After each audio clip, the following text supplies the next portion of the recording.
একটি হচ্ছে গুরু আর একটি হচ্ছে ভক্ত।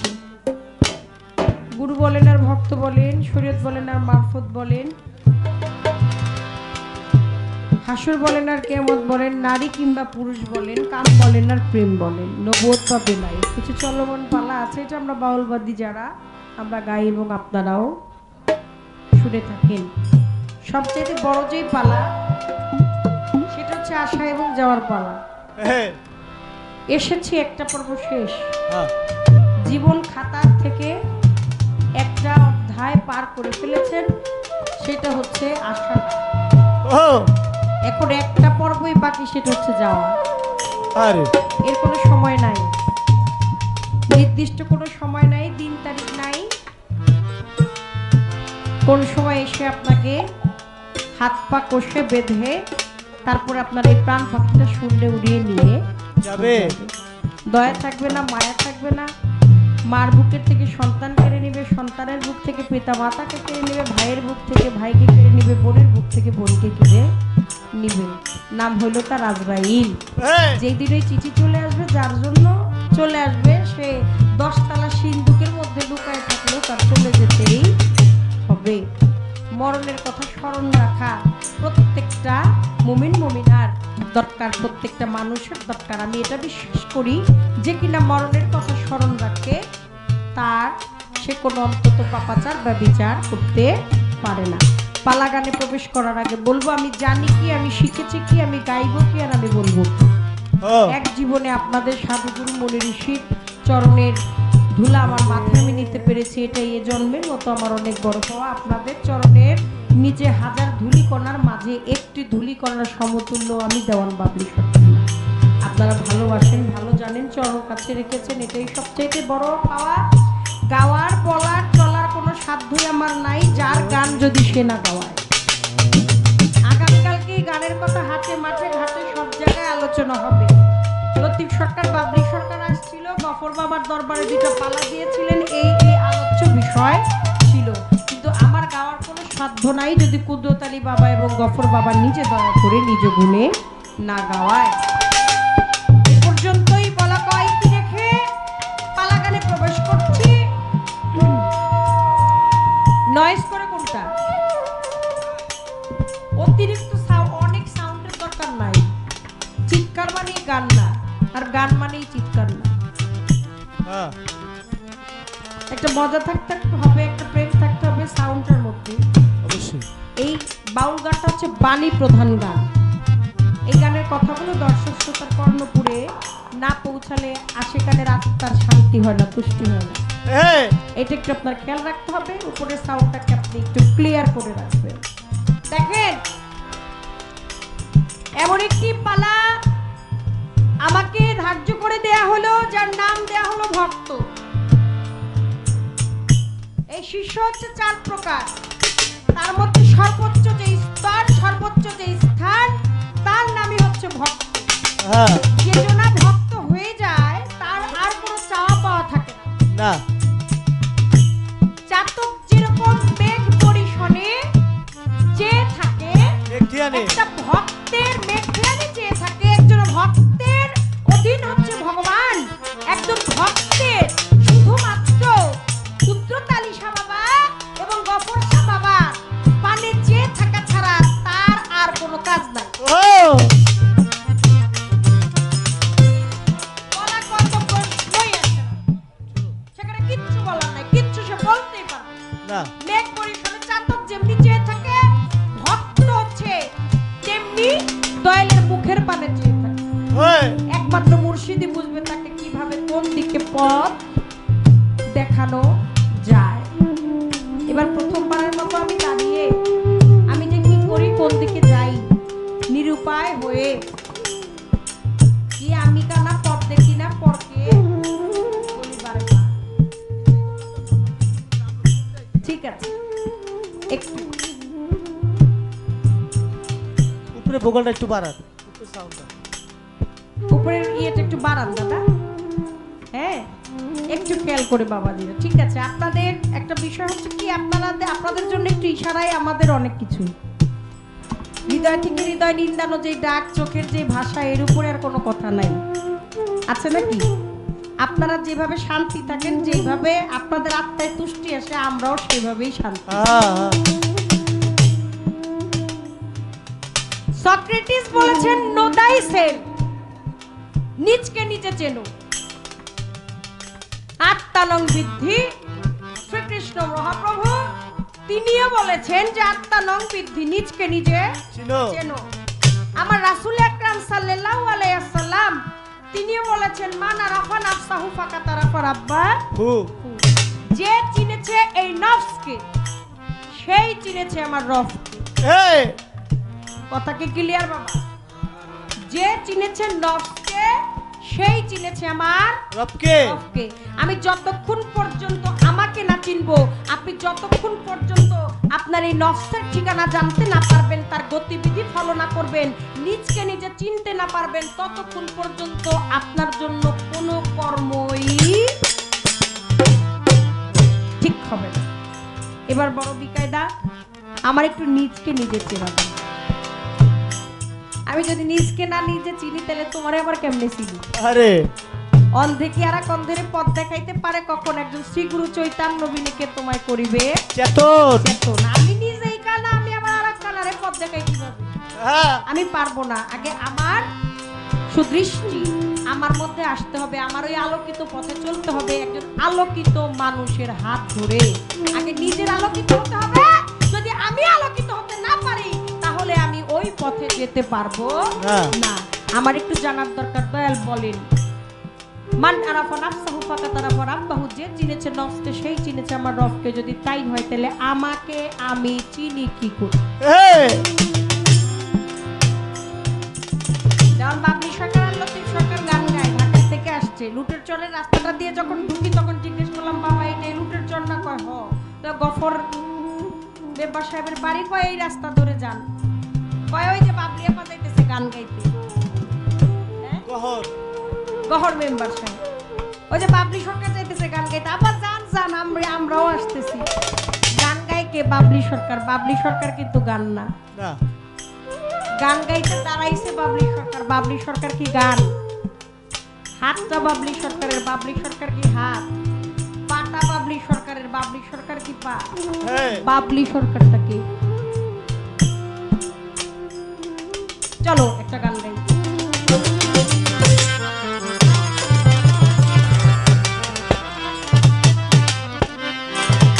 আমি আজব লীলা দেখে আইলাম, আজব লীলা দয়াল, আজব লীলা দেখে আইলাম নদীর কিনারায় পরাণের গুরু, অসাধনে দিনে বইয়া আমার দরদি, ওই আমার হেলায় হেলায় দিনে বইয়া যায়, আমার অসাধনায় দিন বয়ে যায়, আমার দয়াল গো অসাধনায় দিন বয়ে যায়, আমার অসাধনায় দিন বয়ে যায়, আমার আব্দুল্লাহ শাহ অসাধনায় দিন বয়ে যায়।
আমি আজব নীলা দেখে আইলাম, আজব নীলা, আজব নীলা দেখে আইলাম নদীর কিনারায়, আমার দয়াল গো অসাধনে দিন বয়ে যায়, আমার গুরু গো অসাধনে দিন বয়ে যায়।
অসাধনে দিন বয়ে যায় আমার অসাধনে দিন বয়ে যায় আমার গুরু গো অসাধনে দিন বয়ে যায়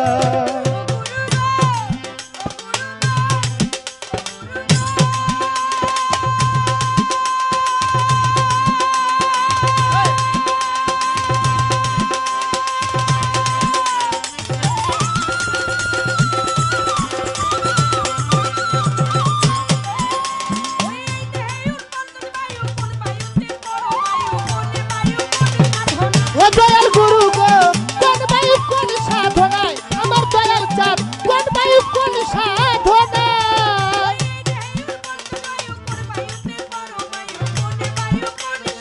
ও দয়াল গুরু গো কোন বায়ু কোন সাধনায় আমার দয়াল চাঁদ কোন বায়ু কোন সাধনায়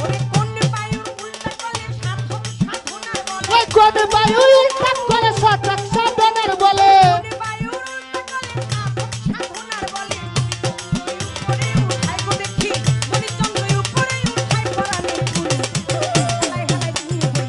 ওই আবার অসাধনে দিন বয়ে যায় আমার দয়াল গো অসাধনে দিন বয়ে যায় আমার অসাধনে দিন বয়ে যায় আমার দরদি অসাধনে দিন বয়ে যায়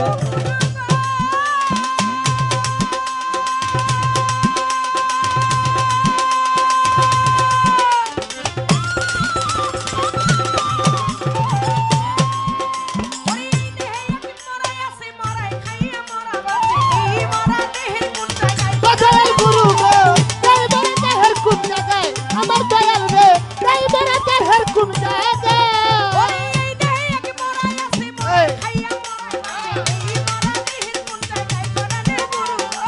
তাই বড় দেহের কোন জায়গায় আমার গুরু গো তাই বড় দেহের কোন জায়গায়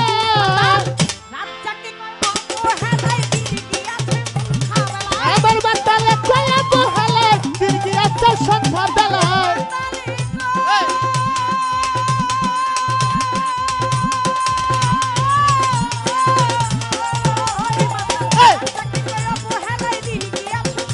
বাতালে যাচ্ছে কয়া বহালে দিন গিয়েছে সন্ধ্যা বেলায়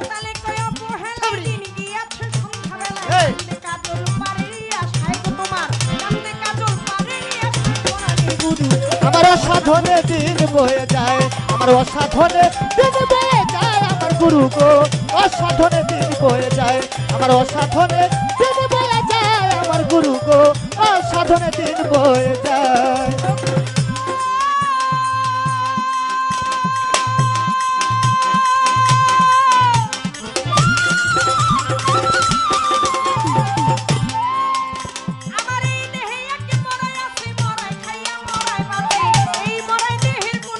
ও দয়াল গুরু গো তাই বড় দেহের কোন জায়গায় আমার দয়াল গো তাই বড় দেহের কোন জায়গায় ওরে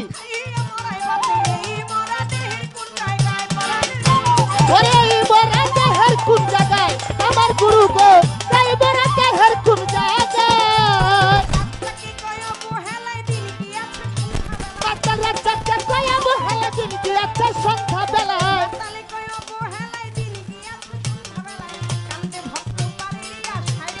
ও আমার অসাধনে দিন বয়ে যায় আমার অসাধনে দিন বয়ে যায় আমার গুরু গো অসাধনে দিন বয়ে যায় আমার অসাধনে দিন বয়ে যায় আমার লক্ষ্মীর চাঁদ অসাধনে দিন বয়ে যায় আমি আজব লীলা দেখতে আইলাম নদীর কিনারায় পরাণের গুরু গো আমার অসাধনে দিন বইয়া যায় শাস্ত্র ভেদে আমি কত শুনি ভ্রমণ করলাম লক্ষ্য জুনি আমি তারপরেতে মানব জনম পাই বলো কোন জুনিতে কত কাল ছিলাম আমি কেমন হাল ভ্যাস ভূষণ কি ছিল মোর গায় মাইটা দেহ রসের হাড়ি ৭২,০০০ নারী এই নারী দেহের কোন জায়গায় থাকি এই দেহ ঘরে কোন নারী কি আহার করে জিজ্ঞেস করি আমি শুনেছি এই দেহ ৫০ বায়ু কোন বায়ুতে পরমা আয়ু কোন বায়ু কোন সাধনায় কোন বায়ুর সাধনার বলে ছটাক সাধনার বলে মণিচন্দ্র নাবার উপরে উঠায় এই দেহে এক মরা আছে মরায় খাইয়া মরা বাঁচে এই মরা দেহের কোন জায়গায় আমার মাতাল রাজ্জাকে কয় কি কয় অবহেলায় দিন দিয়েছে আবার সন্ধ্যা বেলায় এখন কান্দে তার ভক্ত পারেরই আশায়। একটু জানতে চাই, একটু বুঝতে চাই। সবচেয়ে যেই বড় কথা সেটা হলো আমাকে আমি চিনতে চাই। এই, এটাই বড়।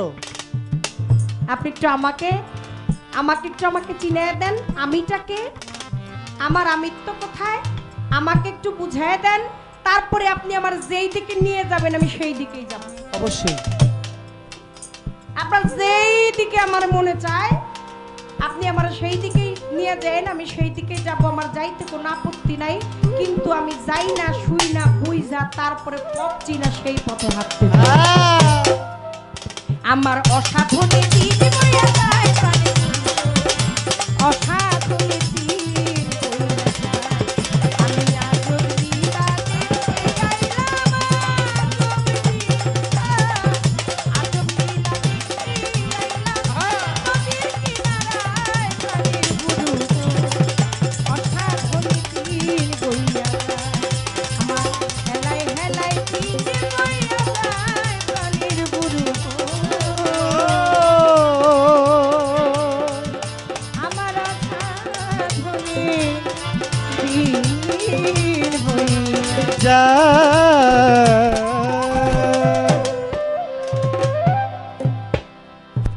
পালাটাও এমন একটা ভাবে আসলেন, আমার মনে হয় এখানে অতিরিক্ত কিছু বাড়তি কথা, বাড়তি পেঁচাল, এটা কখনোই কোনো শিল্পী অতিরিক্ত কোনো কথা বলে না। কারণ একটা বাউল সে হচ্ছে ধর্মকুণ্ডের বাইরে। একটা আলোচনা, একটা মাখামাখি, একটা প্রেম তখনই হয়ে যায়, আর যেই জায়গায় হয়ে যায় সেখানে আর মুখে বলার কোনো ভাষা থাকে না। যেহেতু আজকে গুরু ভক্তের পালা, আজকে আমার গুরু বলবে বেশি, আমি একটু বলবো কম, এটাই আমার মনে হয় ভালো দেখা যায়। আর যেহেতু আপনাদের খুব ভালোবাসার মানুষ, আপনারা তাকে ভালোবাসেন, সেটা আপনাদের চেহারা দেখলে, মুখ দেখলেই বোঝা যায়। আর গুরু দায়িত্ব যেহেতু তিনি পেয়েছেন, আমি আর আপনাদেরকে বিরক্ত না করে আমার যেই পক্ষ, আমার যে পর্ব, এই পর্ব থেকে আমি দু একটি গান গেয়ে বসে যাব। আর আজকে যিনি গুরুর ভাব নিয়ে বসে আছে এবং প্রকৃত পক্ষে গুরুর নেই যিনি আছেন, তিনি আপনাদেরকে বিষয় বিশ্লেষণ আদি যা আছে সবকিছু বোঝাবেন। ছোট করে একটি গান করে বসে যাই, তারপরে দেখি ইনশাল্লাহ দয়াল কোন দিকে নিয়ে যায়।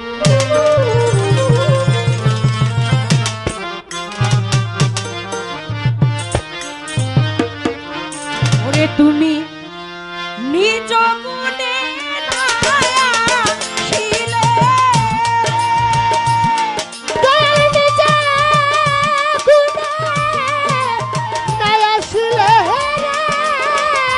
ওরে তুমি নিজ গুণে ও আসিনি, দয়াল দেখি তোমারে আনতে পারি দয়াল, এই তোমারে ও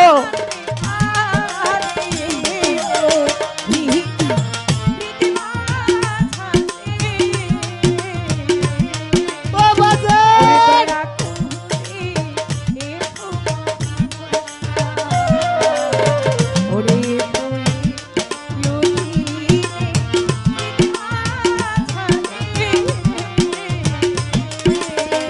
ওরে দয়া করে এসো রে দয়া,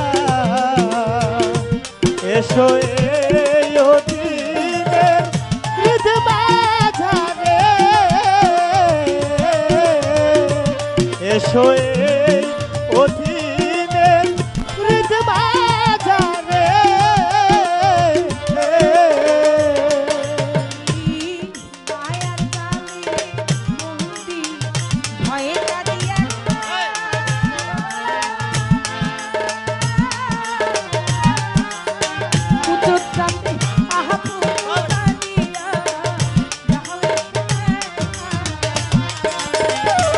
ওই আমি মায়ার জালে বন্দী হইয়া ভয়ে কান্দি একা,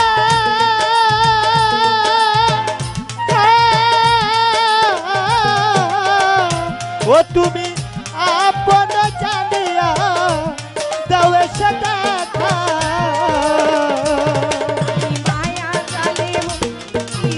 এই!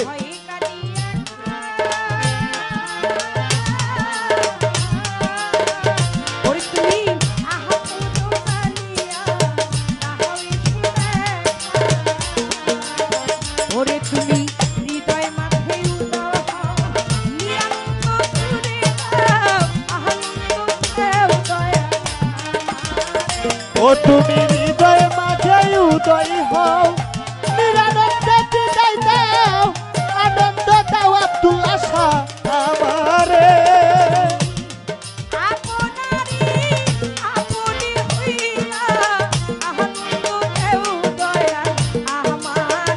ওরে তুমি হৃদয়ে মাঝে উদয় হও নিরানন্দ তুমি দাও আনন্দ দাও দয়া আমারে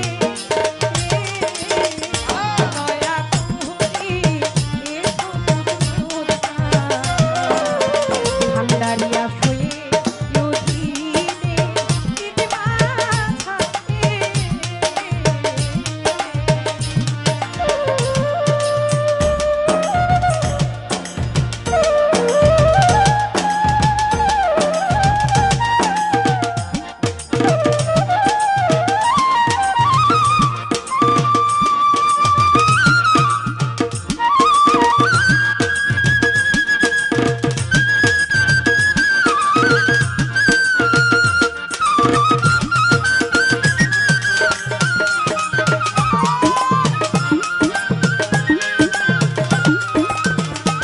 ওরে অধীনের হৃদমাঝারে এসো এই অধীনের হৃদমাঝারে ওরে মায়া জানে তোমায় রইলাম ভুলে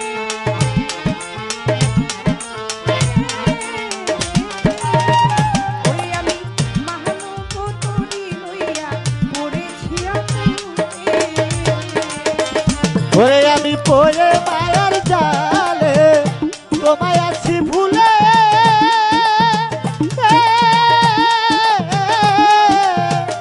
মানব তরি লইয়া পড়েছি অকুলে পরে মায়া জানে ও তোমায় রইলাম ভুলে ও আব্দুল্লাহ মহানব তরি লইয়া পড়েছি আকুলে ভেবে দেখি নিরূপায় মানব তরি দুই মাথায় ধরিয়া তুলো ভান্ডারি ভক্তি আমি ভেবে দেখি নিরূপায় মানব তরি ডুবে যায় ধরিয়া তুলো দয়াল আমারে আমি ভেবে দেখি নিরূপায় মানব তরি দুই মাথায় ধরিয়া তুলো ভান্ডারি আমারে দয়া করি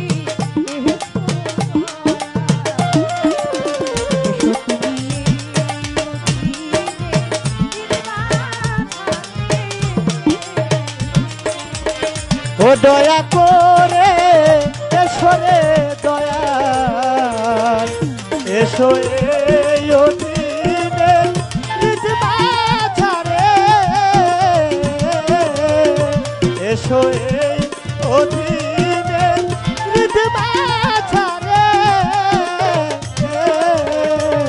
আমি কি দিয়া তোমার সেবিব চরণ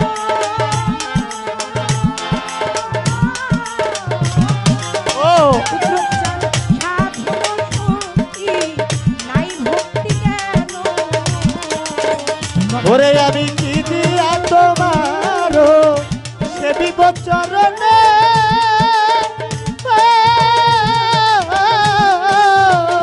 ওই আমার সাধন শক্তি নাই ভক্তি জ্ঞান ওরে আমি কি দিয়া তোমার সেবিব চরণ ও ওরে আমার সাধন শক্তি নাই ভক্তি কেন জ্ঞানে দিয়া রসনা পুরা মনে বাসনা করুণা করো দয়া আমারে ও তুমি জ্ঞান দিয়ার সোনা পুরা ভক্তের বাসনা করুণা করো সাহালি আমারে তোমার করুণারি সিন্ধু হইতে দয়া করিয়া আমারে ও দয়া করে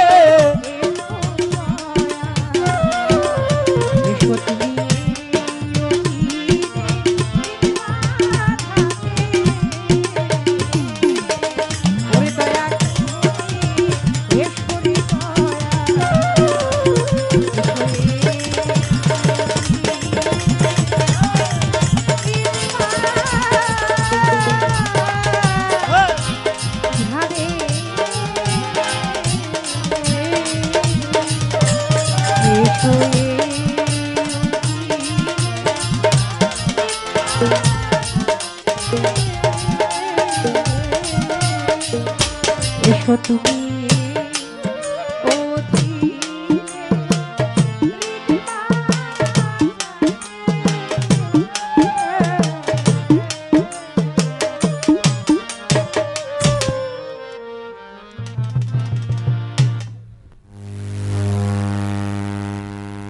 ভক্তের দরবার এখানে দয়াল বাবা কুদরত আলী শাহ রহমতুল্লাহ গুরু গভর্নর মেম্বার সাহেব ভক্ত আর কিছু লাগে না তবে প্রায় 40 বছর যাবৎ গান করি এইভাবে দেখো এই বাড়িতে কতবার যে দয়াল আনার তৌফিক দিয়েছে আসার তৌফিক দিয়েছে দয়ালই ভালো জানে তো ভালো গান তেমন একটা গাইতে জানি না তবে ভালো একটা শ্রোতা পাইলে গাইতে পারি যেমন মানিকগঞ্জে গান গাই আমি গান গাওয়ার আগে শ্রোতারা এই দাঁড়িয়ালা মুরব্বীরা যখন গাই পোষা পাখি উড়ে যাবে সজনে এরা ভাব দিয়া ফেলাইছে তারা ভাবে থাকলে শিল্পীও ভাবে চলে আসে তাই না যাই হোক গুরু ভক্তের পালার মধ্যে প্রশ্ন করলেন আমি আমাকে চিনব কিভাবে তুমি তোমাকে চিনতে হইলে একজন কামেল মুর্শিদের দরকার একজন গুরু তোমাকে বুঝাই দিবে তুমি কে তুমি বাবলি কে তোমার হাত কোনটা পাও কোনটা এই যে চক্ষু এই চক্ষুটা আরেকটা আলো আইসা লাগলে দেখি তা না হইলে দেখি না তাহলে এই চোখের ভিতরে আরেকটা চক্ষু আছে যেই চক্ষু দিয়ে অন্তর চক্ষু দিয়ে সমগ্র দুনিয়াটা দেখা যায় আচ্ছা একটা প্রশ্ন আমি আপনাদের কাছে রেখে যাই আজকে গান তো আমরা দুইজনই গাই দুইজন গাবো আপনারা শোনেন আপনারা একটু আমাদের সাথে মনে মনে গান এই যে কলেমা শাহাদাত আশহাদু আল্লা ইলাহা ইল্লাল্লাহু ওয়াহদাহু লা শারীকা লাহু ওয়া আশহাদু আন্না মুহাম্মাদান আবদুহু ওয়া রাসূলুহু আপনাদের সাক্ষ্য কলেমা সাক্ষ্য দিলেন নাই কোনো মাবুদ আল্লাহ ব্যতীত আপনি কি আল্লাহরে দেখছেন না দেখেন নাই না না ওই যে আমার মুরব্বী গভর্নর মেম্বার সাহেবের সাথী বলছে দেখছি আচ্ছা যারা বলছে আচ্ছা আপনারা দেখছেন আল্লাহরে কিভাবে দেখলেন না দেখে কোনোদিন সাক্ষী হয় এখানে যদি গন্ডগোল হয় এমন দিন আল্লাহ নাই করুক আচ্ছা মনে করেন একটা মুরগির উপরে ছেড়ে দিই একটা মুরগি একজনের বাড়ি দিয়ে মারছে যদি মামলা হয় কোর্টে যান যে মুরগিটা মরছে বাড়ি দিয়ে মারছে আপনি কেমনে আপনি দেখছিলেন কই না আমি হোসেনের কাছে শুনছি আরে বাহ ঠিক ডাকো হোসেনকে হোসেন তুমি দেখছিলা কই আমি মরছে একটা মুরগি তবে আমি বাবলি সরকারের মুখে শুনছি একটা কথা দেখাইলাম বাবলি সরকার তাকে ডাকো করে আপনি কি দেখছিলেন বাবলি সরকার বলবে হ্যাঁ আমার চোখের সামনে মুরগিটারে বাড়ি দিয়া মারছে আগের সাক্ষী গ্রান্টেড না বাবলি সরকার দেখছে তার সাক্ষীটা নেওয়া যায় আপনি যে আল্লাহরে না দেখা সাক্ষীটা যদি দেন তাহলে কিন্তু আপনার অপরাধ হবে তুমি না দেখা সাক্ষী দিলে কেন আর যদি দেখা সাক্ষী দাও তাহলে বলো আল্লাহরে কবে দেখছিলা তাই না আল্লাহ বলেন কোন হয়ে যাও কি হবে তার অঙ্গ থেকে ঘাম ঝরে গেল কথাটা খেয়াল করেন সেই নূর ঝরে হইল কি নূরে মুহাম্মদী আলিফে দাল এ হলো আহাদ আহাদ মানে আল্লাহ যখন এখানে মুহাম্মদী নূর ঝরে গেল এখানে মিম ঢুকাই দিল আলিফে মিম দাল তাইলে হইল কি একটু লগে লগে কইেন আহমদ তাইলে এখন আর আল্লাহ বলা যাবে যখন আহাদ ছিল মিম ছিল না তখন আল্লাহ ছিল যখন মিম ঢুকে গেছে এখন আবার আল্লাহ বললে শরীক শিরক হয়ে যাবে এইবার মুহাম্মদী নূর ঝরলো রেসালাত সহ এখন উনি যে দুনিয়াতে আইসা বলবে বলো এক আল্লাহ এটার একটা সাক্ষী লাগে না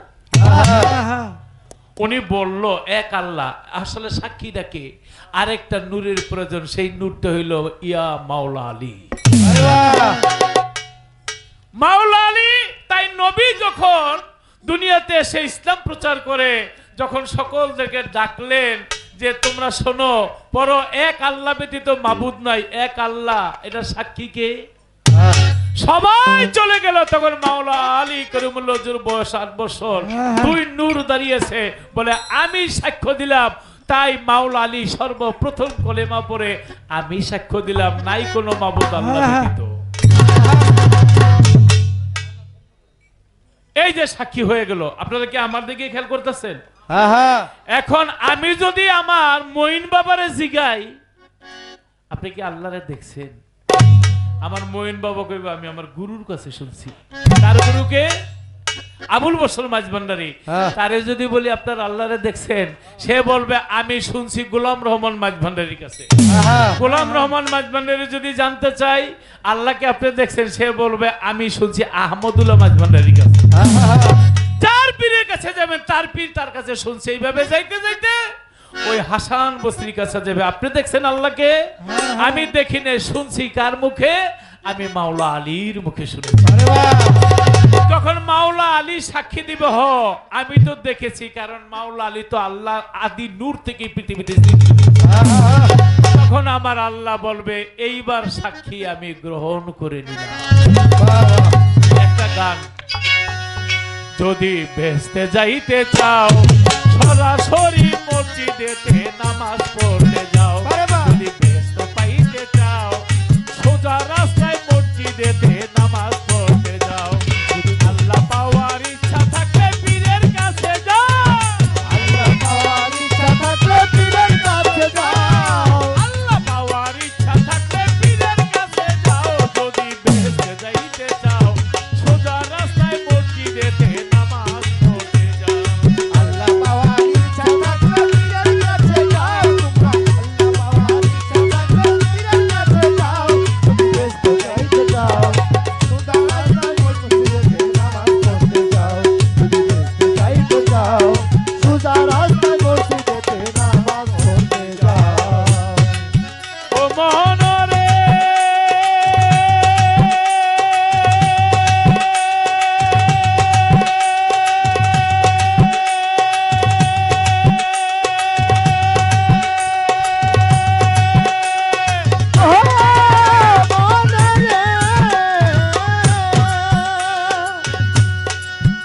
হাই হাই বেস্তে গেলে পাইবা তুমি বেহেশতি হুর পরি, ঘুরবা খেজুর কমলা আপেল আনারই আঙ্গুরি, মাছের কুলজা ভাজা ভাজা মন আনন্দে খাও, মাছের কুলজা ভাজা ভাজা মন আনন্দে খাও, ওরে মন আনন্দে খাও, সরাবান্ত হুরা রঙিন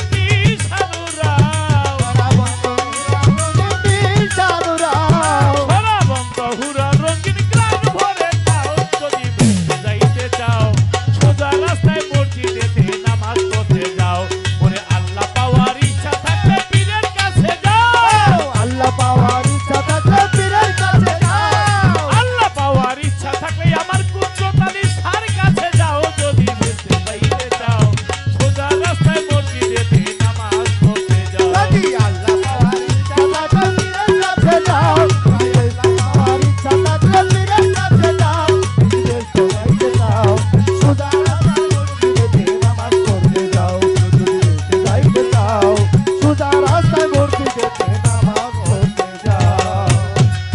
ও মোহনরে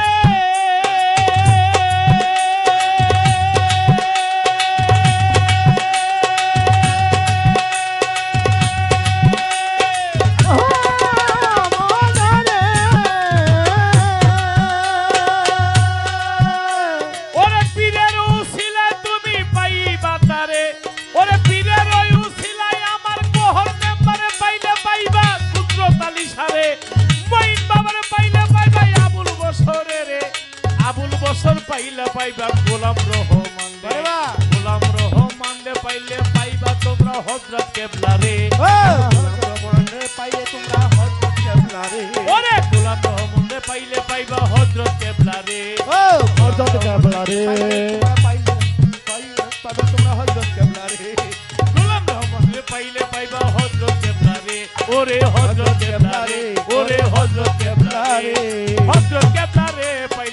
হাসান বসরি রে, হাসান বসরি পাইলে পাইবা মাওলাই আলী রে, ওরে হাসান মাওলাই আলী রে, ওরে হাসান বসরি পাইলে পাইবা মাওলাই আলী রে, ওরে মাওলা আলী রে।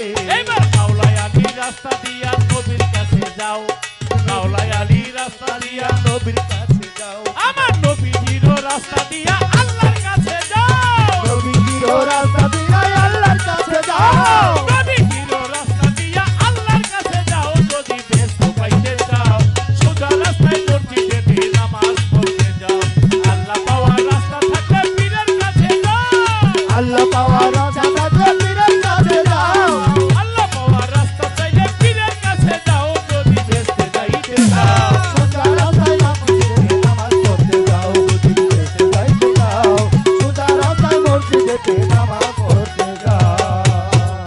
ও মোহনরে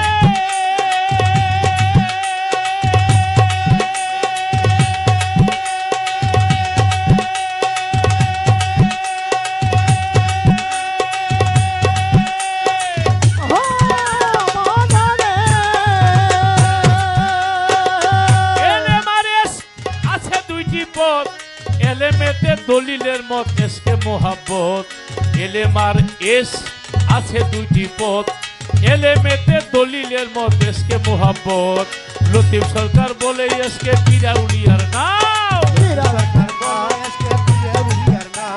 লতিফ সরকার বলে এসকে পিরাউলিয়ার নাও, ওরে এক পলকে সপ্তম আসমান পাড়ি দিয়া দাও তোমরা, ওরে এক পলকে আরশ কুরসি পাড়ি দিয়া দাও, যদি বেশি যাইতে চাও সোজা রাস্তায় মসজিদেতে নামাজ পড়তে যাও, আল্লাহ পাওয়ার ইচ্ছা থাকলে পীরের কাছে যাও, আল্লাহ পাওয়ার ইচ্ছা থাকলে পীরের কাছে যাও, যদি দেশে যাইতে যাও সোজা রাস্তায় মসজিদে নামাজ পড়তে যাও, যদি দেশে যাইতে যাও। রাস্তা তো দুইটা, একটা হলো শরীয়তের রাস্তা আর একটা হলো মারিফতের রাস্তা। শরীয়তের রাস্তা করে রোজা রইছো, খবরদার একটু রক্ত যেন বাহির হয় না, ওযু রোজা মাত্র হয়ে যাবে। আর মারিফতে বলছে আমার নবীর দাদের রক্ত ভান্ডের মধ্যে রাখছে, আনাস গোপন জায়গায় রাখো, আনাস পৃথিবীর মধ্যে গোপন জায়গা খুঁজে না পাইয়া খেয়ে উদরের মধ্যে রেখেছে। নবী বলে আনাস আমার রক্ত কোথায়? বলে নবী খেয়ে ফেলেছি। বলে আমার রক্ত যেহেতু তোমার দেহে চলে গেছে তোমার জন্য দোজখে রাখো। এটা হলো মুহাব্বত, খায়া বানাইছে। শরীয়তে রক্ত খাওয়া হারাম, আর মারুফতে রক্ত খেয়ে সে বিনা হিসেবে বেহেশতি হয়ে গেছে। শরীয়তে প্রস্তাব করা যাবে না না, এটা হা হু খুইয়েন নিষেধ, এটা খাওয়া যাবে না। কিন্তু আমার নবী করিম সাল্লাল্লাহু আলাইহি ওয়াসাল্লাম রাত্রে একটা পাত্রে প্রস্রাব করেছে, আর মা সালমা পানি পিপাসা লেগেছে, যাকে ঘরের মধ্যে সুগন্ধ ঢেউ খেলায় গ্রান আসে থেকে চায় দেখে একটা পাত্রের মধ্যে পানি জল জল টলটল করে মা সালমা খেয়ে ফেলেছে। নবী বলে এখানে পাত্রে প্রস্রাব ছিল। মা সালমা বলে খেয়ে ফেলেছি। আমার নবী বলে আমার প্রস্রাব তোমার হৃদয়ে চলে গেছে, তোমার জন্য দোজখে রাখো।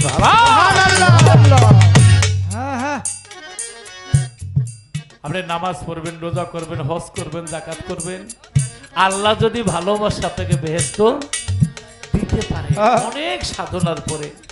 কিন্তু বহুলুল পাগলা একটা কাগজ লয়ে রাস্তার মধ্যে হাঁটে আর কয় এই কাগজের দামে 1 লাখ টাকা, এটা একটা বেহেশতের টিকিট।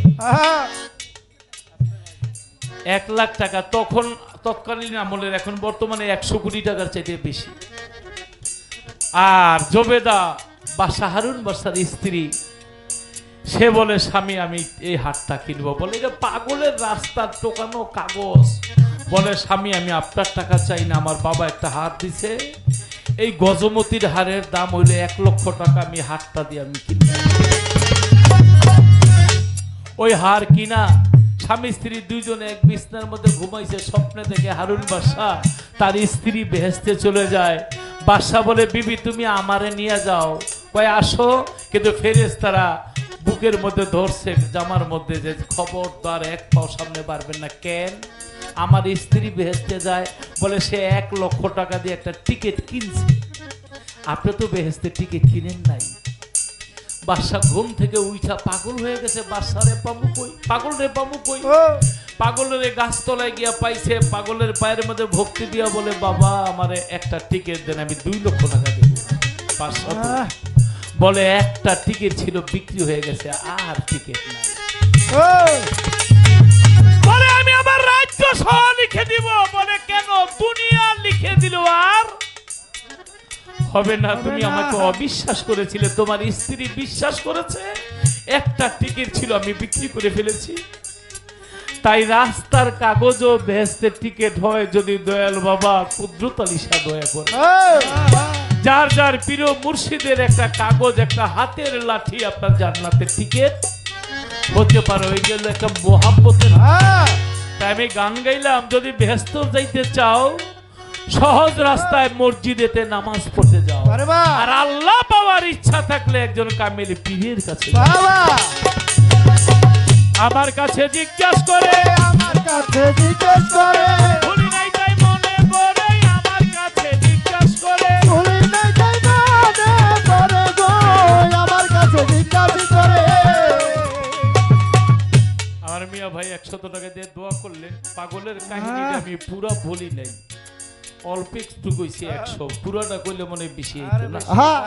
থাক, লম্বা কাহিনী। বলে গুরু গো আজব লীলা, এই দেহের ভিতর গানটাই আপনারা গেছেন শুনিয়া। 84 লক্ষ জুনি ভ্রমণ করে কেমনে পাইলাম মানব জনম দুনিয়ায় আসিয়া। তাই গানের জবাব গানে দিব। ওরে ঢুলি ভাই, আজব লীলা দেহের ভাঙতে রে, দেখতে যদি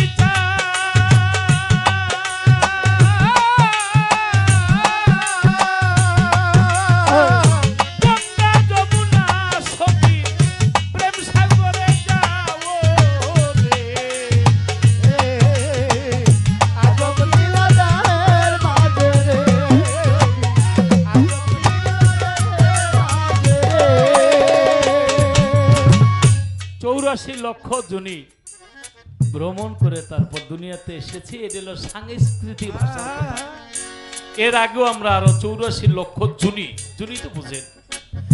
আসলে আমি একটা দুব্বার মধ্যে ছিলাম, গাভীতে দুব্বা খাইছে, গাভীর শরীরে রক্ত হইছে, এই গাভীতে দুধ দিছে, ওই দুধ আমার বাবা খাইছে, আমার বাবার গায়ে রক্ত হইছে, আম কাঁঠাল শাকসবজি খাইয়েই তো হইছে।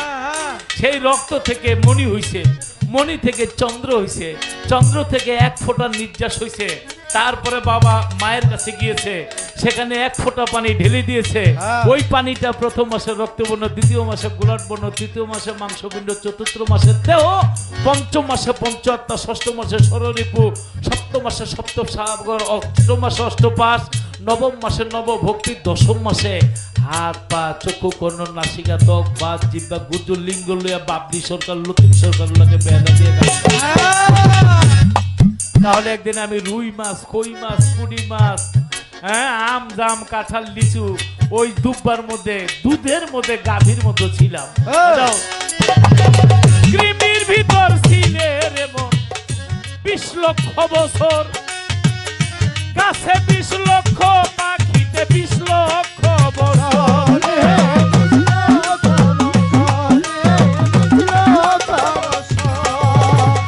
কৃমির ভিতর ছিলে রে মন, এই গানের জবাব গানে, 20 লক্ষ বছর, গাছে 20 লক্ষ, পাখিতে 20 লক্ষ বছর।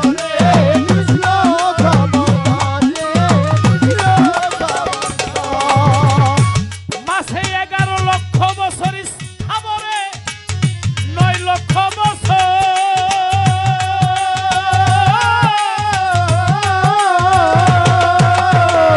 মানবেতে 4 লক্ষ বছর, এই তো 84 বছর।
সকলরে খাইতে আছে। আমি যে গানে গানে জবাব দিই বুঝছেননি?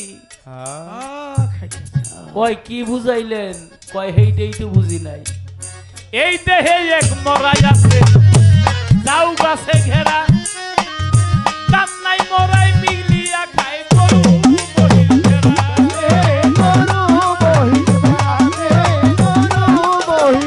বাহাত্তর হাজার রোগের নারী প্রভু নাম হৃদয়েতে ভরা।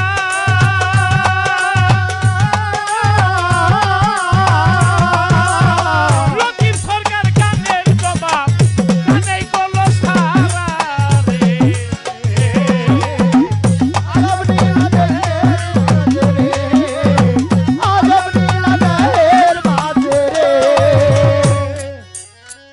গানে গানে অল্প কথায় কাইটা বাইটা সাইটা খানো কইরা গেলাম জবাব দিয়া।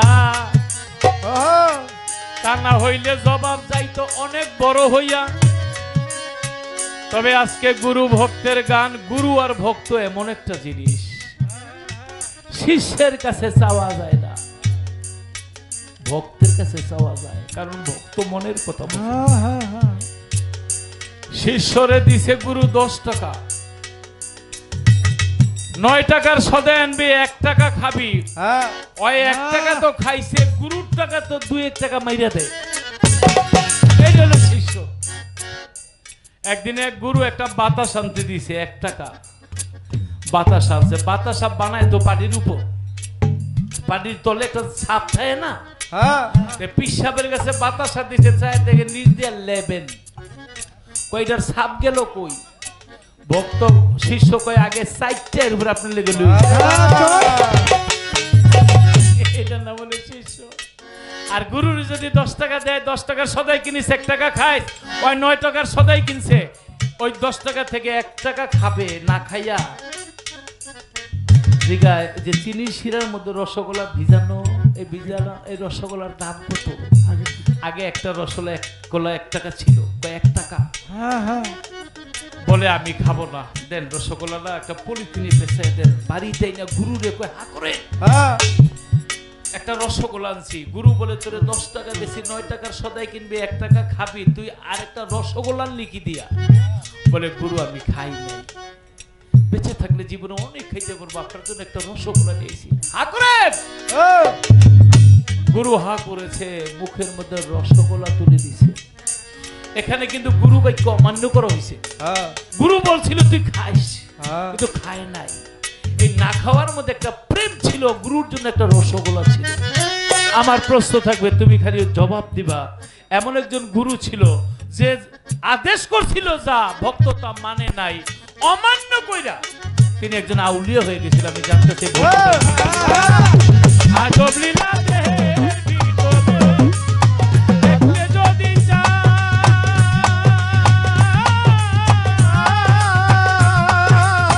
গঙ্গা যমুনা সরস্বতী প্রেম সাগরে যাও। আজব লীলা দেহের ভিতরে। চমৎকার ভক্ত একটি গান করেছে, দয়াল নাম যার হৃদয় ভরা, তার ভরা কি যায় রে মারা। সামনে নির্বাচন, এই নির্বাচনে অনেকে অনেক আশা নিয়ে আল্লাহর ওলির দরবারে এসেছে। আমি এইভাবেই বলবো, যার মাধ্যমে জনকল্যাণের কাজ হবে, জনগণের উন্নয়ন হবে, জয়ের মালাটা যেন আল্লাহ তার গোলাম দয়া করে এসো দয়াল এই অধীনে হৃদ মাজারে। তাহলে গুরু ভক্তের মধ্যে এই গানের পাশে যে গানটা, সেই গানটা রাখতে হবে। দয়াল নাম যা হৃদয় ভরা,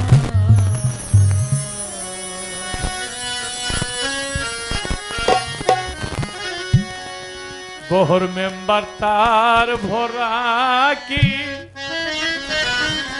যায় রে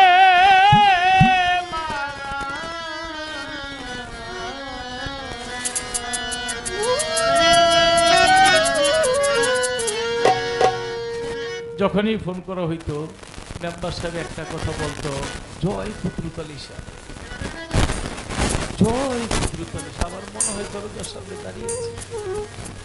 সব সময় হাস্যোজ্জ্বল থাকতো সুন্দর মানুষটা, হাসি দিলে মনে হতো যেমন পূর্ণিমার চাঁদ। তাই সারাটা জীবন তিনি যার নামে কর্ম করে গেছে আজকে তার চরণের পাশে শায়িত আছে। যেই দয়াল কুদরত আলী শাহর নামটা তার হৃদয়ে, আমার ভান্ডারীর নাম যা হৃদয়ে, তার দেহ কোনোদিন ঢুকতে পারে না। দয়াল নাম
লাগাও রে পাতা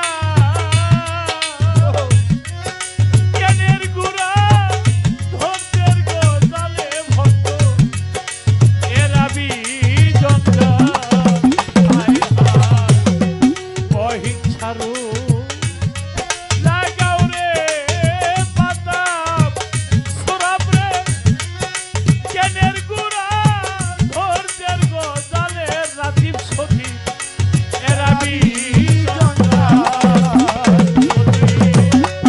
গুরু বলে রাখির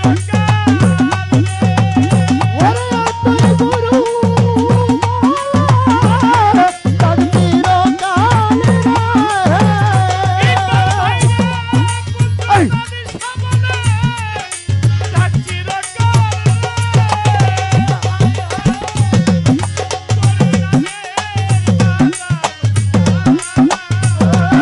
ওরে নামে আদম ধারা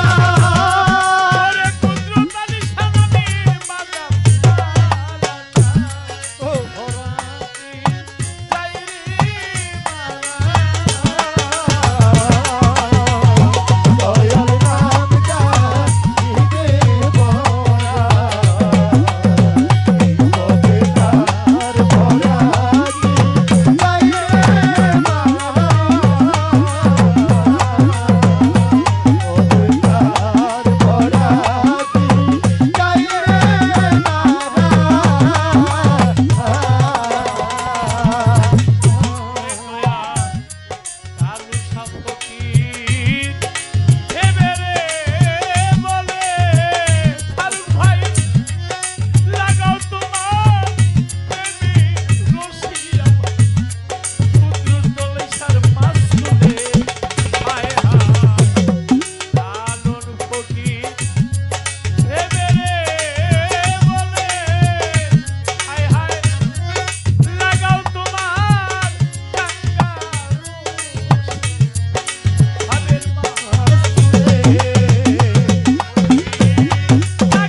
কবিতার বরাগি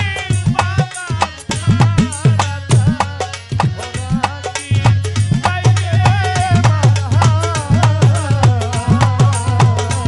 কবিতার বরাগি গাইরে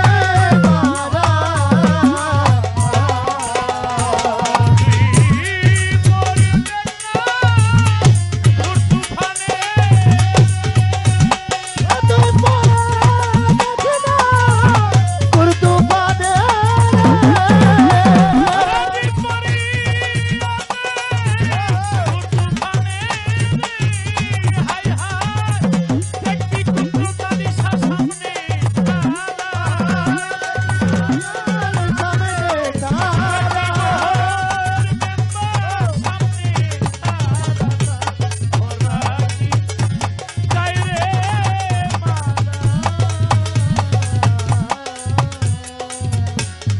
দয়াল নাম জানো হৃদয়ে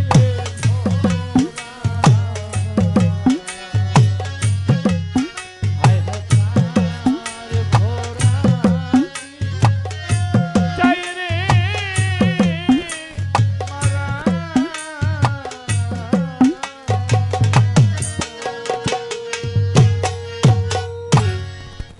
দয়াল নামের গান শুনে উপজেলা ভাইস চেয়ারম্যান পদপ্রার্থী রবিন ভাই ভক্তের পক্ষ থেকে